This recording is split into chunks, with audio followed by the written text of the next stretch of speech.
Boker Tov Rabotai, Le'ilui Nishmat Niftarim, Parashat Hukkat. Aujourd'hui, nous allons expliquer l'idée pourquoi quelqu'un qui meurt, il devient impur. C'est pour ça que les Kohanim ne doivent pas aller au cimetière uniquement le jour des funérailles, mais après, ils ne devraient pas aller. Et pourquoi alors que d'habitude on considère les morts comme des gens kedoshim, l'ikdoshim asher ba'aretz hema, et là on dit qu'ils deviennent impurs.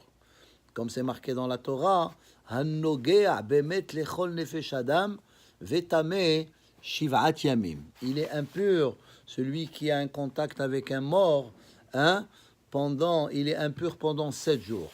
Pourquoi cela est comme ça? Alors, il y a plusieurs explications. Harivash, Be'ikvot Midreshe Hazal, ou Tosefet Dileh, Omer, le Rivash, il explique qui Tum'at Hammet Ba'a, pourquoi la Torah, elle a instauré que le Met, il devient Tamé, Kede Shelo Yihu Bene Adam Metsuyim Etzel Metehem Biglal Hibbatam. Alors, naturellement, quand on perd un membre de la famille, alors on a beaucoup de tristesse, c'est pour ça qu'il y a le inyan du deuil. Alors la tendance aurait peut-être voulu que la personne, elle va être tout le temps à côté du mort. Lihiot, shelo yihu bene adam metsuyim etzel metehem biglal hibbatan vitzta'aru yoter midai, pour ne pas qu'on soit trop proche une fois que la personne, elle est morte, et on va avoir beaucoup de tsa'ar. Oya avro al isur oveideoni. Oveideoni, ceux qui avaient des contacts avec les morts, et c'est assour dans la Torah, on n'a pas le droit de faire ce genre de choses, parce qu'on perd la émouna en Akadosh Baruch Hu. La chen ihmira Torah, selon le rivage, c'est pour ça que la Torah, elle a été rigoureuse. Betum'at met la asota avatum'a. Ça veut dire, la Torah, elle nous dit, parce que sinon la personne, elle va rester en deuil toute sa vie, si tu vas rester collé aux morts. Et effectivement, on raconte des histoires dans le Talmud. Il y a des gens qu'ils étaient tellement tristes par rapport au décès d'une personne qu'ils ne la quittaient pas au cimetière, ils vivaient avec elle. La Torah ne voulait pas ce genre de choses. C'est pour ça que pour ne pas faire ceci, la Torah nous dit celui qui touche à un mort, il devient tamé. Et après, il ne peut pas faire beaucoup de choses. Et il doit aller au mikvé, il doit attendre 7 jours. Alors les gens, ils vont s'abstenir. Vechen amru Hazal, il rapporte la Gemara. Mi pene ma'or adam tamé. Pourquoi la peau de l'être humain, elle est impure? Shelo ya'ase mimenu shtihim. Pour ne pas faire avec la peau de l'être humain comme des tapis. Quelqu'un il va dire, ok, j'ai perdu un membre de ma famille, pour me rappeler de lui, je vais utiliser sa peau pour faire un tapis ou pour faire autre chose. Mi penema etsem adam tamé. Pourquoi les os de l'être humain, ils sont téméim? Shelo ya'asu mimenu tarvodot. Ça veut dire il peut faire des ustensiles avec ça ou des choses. Étant donné que le mort, il est haviv ala adam, la Torah, elle te dit qu'il est tamé. Comme ça, après la mort, tu dois le quitter. Et c'est pour ça que la Torah dit, pour devenir tahor, au temps du Beth Amikdash, il fallait la vache rousse, il fallait le rituel, chez Yakar Bedamim. Et la vache rousse, il y a des halachot qui s'appliquent, comme on a lu des fois, dans toute la ville, on trouvait personne qui avait une vache rousse. Dans le Talmud, dans Masechet Kiddushin, il y avait uniquement Damma ben Netina qui avait la vache rousse. Kemoken, et dans toute l'histoire de Am Israël, il y a eu 9 vaches rousses, et la 10e, Be'ezrat Hashem, quand le Mashiach il va venir. Kemoken amru, bemet sheu asur v'hana'a. Et aussi, on n'a pas le droit de tirer profit d'un cadavre. Tout ça pour s'éloigner. Vehakol kede leharhikam mehamet. Et tout ça pour s'éloigner du cadavre. Loulé gazru tum'a hayu mishtameshim hamakkerim bametim lamrot shehem asurim ba'ana'a Olam ki hu yodea ki hamet tamé ou metamé et kol asher babayit. Mais là, le fait que nous savons que le met, il est tamé, il rend impur tout ce qu'il y a dans la bayit, yimmana melehishtamesh be'or hamet ou ba'atzmotav. Alors c'est pour ça, alors ça c'est une explication rationnelle pourquoi le met il devient tamé. Maintenant une autre explication plus profonde, il y a le Ramban, il y a le Kli Yakar. Le Ramban Omer ki tum'at hamet ba'a be'etio shel nahash. Ça veut dire que selon le plan divin, Akadosh Baruch Hu, si on regarde Parashat Bereshit, Hashem il a dit à Adam Arishon qui va vivre pour l'éternité. Et qui a causé, il lui a dit Beyom acholcha mimmenu motamut. Alors bon, il n'est pas mort le même jour, parce que Yom, aux yeux de Akadosh Baruch Hu, c'est Elef Shanim, hein, mais il est devenu motamut, ça veut dire tu deviens un être mortel. Yom, parce que Yom de Akadosh Baruch Hu, c'est Elef Shanim, et Adam Arishon, il devait vivre 1000 ans, il a vécu 930 ans, comme on a dit, il a donné 70 ans cadeau à David Amelech. C'est pour ça qu'on dit David Amelech Hay Vekayam, parce que lui, il est le Gilgul de Adam Arishon, il devait être Metaken, le Avon de la mort qui a été causée par Adam Arishon.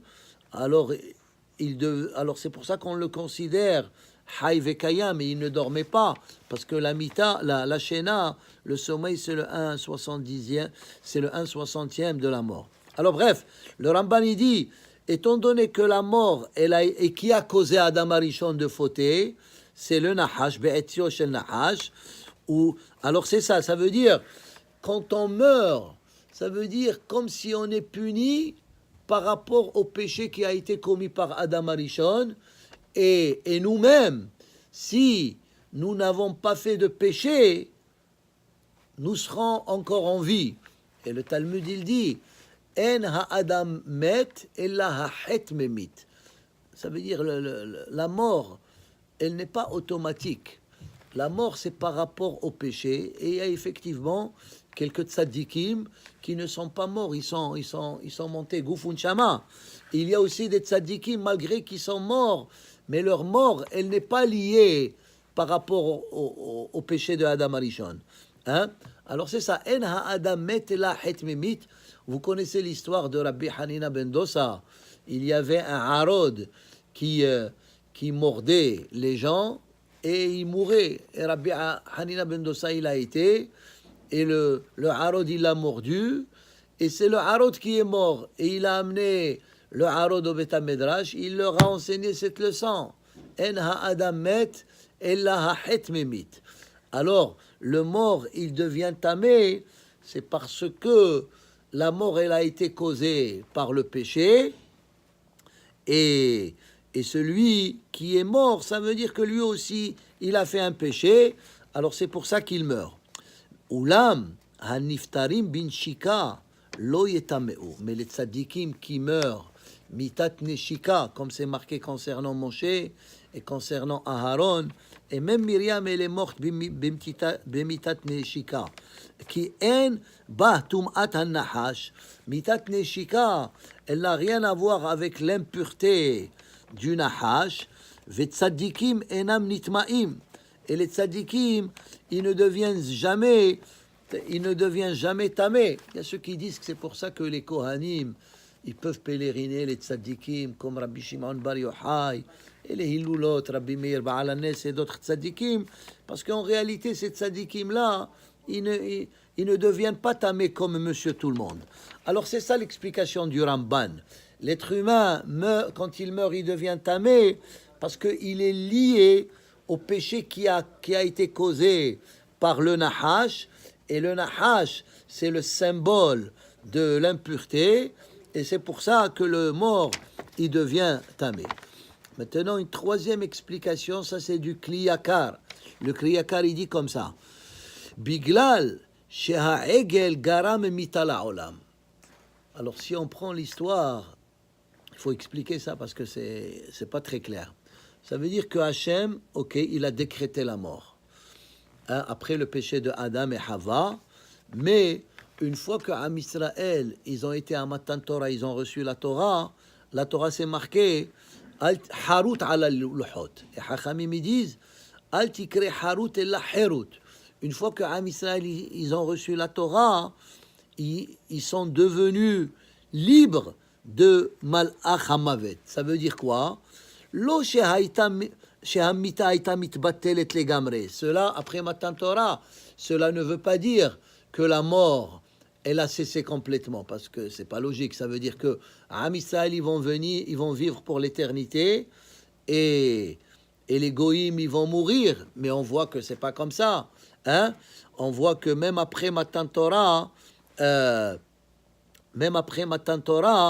ils ont commencé à mourir. Et la metim hayu bemitat neshika, ça veut dire, avant le péché du Hegel, malgré qu'il mourait, mais il mourait une mort comme mitat neshika. C'est comme Akadosh Baruch Hu qui donne le baiser à quelqu'un, il lui dit là il a tov et il quitte. Ça veut dire il n'y a pas de malach hamavet, il n'y a pas de souffrance, il n'y a pas des inconvénients. Velo hayu metammeim kemo she'amru. Ulam al yede ha'egel hazru lekil kulam. Une fois qu'ils ont fait le péché du Hegel, alors qu'avant le Hegel, après Matan Torah, la mita elle était mitat neshika. Maintenant après le Hegel, la mita elle est devenue comme une mita de Adam Arishon qui a été causée par le péché, par le Nahash. Et aussi maintenant la mita, la mort, elle a été causée par le quoi? Par le péché du Vaudor. Alors c'est comme le péché du Vaudor, c'est Avodah Zara. Et même Adam Arishon, quand il a fauté, il a comme s'il est devenu Oved Avodah Zara. C'est pour ça qu'on fait Echa à Tisha B'Av, parce qu'on a dit Echa, Eche, comme si Hachem il a dit à Adam Arishon, quand il lui a dit Ayeka, Eche, c'est comme ça qu'on écrit Ayeka Aleph Yud Kaf He, Eche, ça veut dire en fautant, comme si tu as effacé et tu as abîmé le nom He, c'est Akadosh Baruch Hu.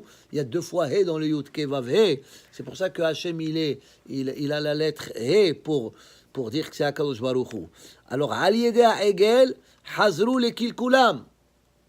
V'ishlitu shuv al atzmam malach hamavet. Et après le Hegel, il y a eu le malach hamavet. Alors, ça veut dire quoi? Ha'egel garam efotum atamet. Ça veut dire, étant donné que la mort, elle a été causée par le Hegel, alors, et le Hegel, c'est Avodah Zara, alors c'est pour ça que celui qui meurt, lui aussi devient tamé, parce que la mort, la deuxième fois, il a été causé par le Hegel. La première fois, il a été causé par le Nahash. La reine, c'est pour ça que il y a la mitzvah de Para Aduma, comme le Medrash dit, Tavo Ima, Utchaper, Vetenake, et Tsoat Bena. Hein? Et on a dit, ce pirouche, c'est le Kliyakar. Et le Kliyakar, il dit, Ze pirouche yakar. Ça veut dire cette explication du Kliyakar. Pourquoi, quand on meurt, on devient tamé? Il a expliqué par rapport au Nahash et par rapport au Hegel. Et dit, c'est une explication très très précieuse. Lui-même, il s'appelle Kliyakar. Il dit, Ze pirouche yakar. Ça veut dire, lui-même, il a beaucoup aimé son explication à lui. Maintenant, c'est quoi? Tavo ha'em v'tchaper al tzoat bena. Hachamim disent que le péché, encore une fois, que Am Israël ils ont commis, c'était le veau d'or. Le veau d'or, c'est comme le veau, c'est le bébé de la vache. Hein? Et la vache, disons, elle a 2-3 ans, mais le bébé, il est encore jeune. Il vient de naître, il a 1 an. Alors, c'est comme un enfant qui a sali le palais royal, et on dit à la maman, viens et nettoyer la saleté de ton fils. Alors c'est ça, c'est pour ça que la Torah nous dit d'amener Para Aduma, parce que le Hegel, c'est le fils de la Para, et le Hegel, il a impurifié le palais royal, ça veut dire Am Israël, ils ont fauté avec le Hegel. Et maintenant, quand on amène Para Aduma, qui est la maman du Hegel, Hachem, il nous fait la kapara. C'est ça le Medrash qui dit Tavo ha'em utraper al tsoat bena. Alors voilà, on a donné 3 explications concernant le mort, pourquoi il devient tamé, et on peut donner d'autres explications. La 4e explication, elle est la suivante. C'est ce que moi j'ai toujours expliqué aux gens. Pourquoi? Parce qu'il y a des explications qu'on a étudiées ici, sont un peu profondes. Mais l'explication simple, elle est la suivante. L'homme, il est fait gouf unchama. Le corps, il est matériel. Adam, ça vient du mot Adama. Hein? Et l'âme, elle est spirituelle. L'âme, elle fait partie de Hakadosh Baruch Hu. Helek Elohim Ma'al, une étincelle de Hakadosh Baruch Hu. Et on peut faire les mitzvot et ma'asim tovim uniquement quand on a la neshama. Une fois que la neshama elle nous quitte, on ne fonctionne plus, notre cerveau, notre parole, nos actes, l'être humain, il devient paralysé. Ça veut dire que, quelle est la supériorité de l'être humain par rapport à l'animal? C'est la neshama, comme c'est marqué. Umotar ha'adam min ha-behema ayin. Ça veut dire motar ha'adam. Qu'est-ce que l'homme il a par rapport, qu'est-ce qu'il a l'homme de supérieur par rapport à la behema? Ayin. Ayin, comment on écrit ayin? Aleph yud nun. Ça veut dire umotar ha'adam min ha-behema aleph yud nun. Adam yesh neshama. C'est ça la différence. Hein? C'est ça la différence. C'est que l'être humain, il a une neshama. Alors quand on a une neshama, on peut se connecter avec Hakadosh Baruch Hu, mais quand on n'a plus de neshama, quand la personne elle meurt, sa neshama elle le quitte, alors on peut plus faire des mitzvot, on peut plus rester en contact avec Hakadosh Baruch Hu. Alors on devient comme une behema, et c'est pour ça qu'on devient tamé. C'est pour transmettre ce message que l'être humain, quand il n'a pas de neshama, il ne peut plus avancer dans le spirituel. Et c'est pour ça que quand il meurt, il devient tamé, comme nous l'avons dit. On peut donner une cinquième explication. Bichlal, tout ce inyan de Tum'a Vetahara, comme on a dit, Zot Hukat Torah, c'est des concepts qui sont au-delà de notre compréhension. C'est comme para Adouma. Pourquoi ce rituel qu'en réalité on ne comprend même pas? Amarti Hkama Shlomo HaMelech, il a dit, comme on a dit plusieurs fois, Ve'irechoka mimeni. Ça veut dire c'est quelque chose qu'on ne comprend pas. Par exemple, la Torah, elle te dit, concernant les aliments cachers et ce qu'on n'a pas le droit de manger, Tamehu lachem, Hashafan, Ve'arnebet, Ve'atahmas, Ve'ashahaf. Pourquoi cette behema, elle est considérée Teme'a, et cette behema, elle n'est pas considérée Teme'a? C'est au-delà de notre compréhension. Alors la même chose, pourquoi l'être humain, quand il meurt, il devient tamé? Et c'est au-delà de notre compréhension. On ne peut pas comprendre ce genre de choses.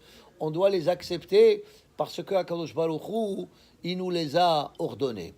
Autre chose que j'aimerais ajouter, aussi l'idée de mourir, c'est une idée qui n'est pas compréhensible.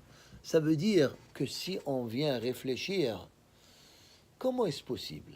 L'être humain, il vient dans ce monde, il peut accomplir des choses merveilleuses, hein?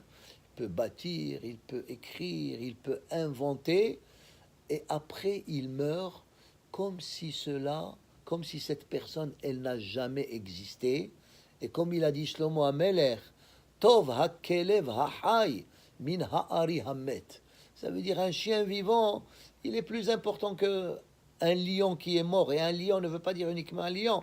Ça veut dire un homme qui était comme un lion. Et un chien, il est mieux que lui. Comment l'être humain, il a accompli tout ça et après il quitte comme s'il n'a jamais existé. Alors justement, cette idée-là, Hachem, à la fin des temps, c'est pour ça que la mort, elle va être annulée à la fin des temps. Hein? Comme on dit dans nos prières, quand on fait Nihum Avelim, Veherpat Ammo Yassir. Ça veut dire que l'humiliation, c'est une humiliation pour l'être humain de mourir. Hein? Parce qu'il accomplit, après il doit quitter et laisser tout derrière lui. Alors, mais il va venir un jour où HaKadosh Baruch Hu, il va réparer ce tort. Et d'ailleurs, quand HaKadosh Baruch Hu, il a créé l'humanité, il a créé pour que l'être humain, il puisse vivre pour l'éternité. Parce que aussi le fait que la personne, elle meurt, ça veut dire que la création de Hakadosh Baruch Hu, elle n'est pas parfaite. La personne, elle est née, et après, elle doit quitter. Alors quoi? Qu'est-ce que Hakadosh Baruch Hu, il a fait de cette création? Après, elle retourne à la terre. Et la réponse est, c'est pas Hasve Shalom Hakadosh Baruch Hu, c'est l'être humain, Shehevi Mitala Olam. Comme on a dit, c'est Adam Arishon. Et c'est une humiliation pour l'être humain.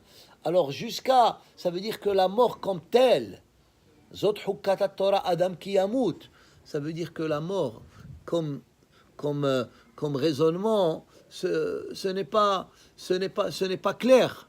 Mais alors c'est pour ça que la Torah elle dit Zot Hukkat, ça veut dire le monde il est fait ainsi, et Akadosh Baruch Hu un jour il va arriver et il va éliminer Veherpat Amo Yasir, comme il dit Hyu Metecha Nevilati Haqitsu Veranenu Shochne Afar. C'est pour ça que dans la Torah il y a le concept de Tihyat HaMetim, ça veut dire ce tort-là, que l'être humain il meurt, hein, il va être réparé, et l'être humain il va continuer de vivre pour l'éternité. Baruch Adonai Le'olam, Amen ve Amen.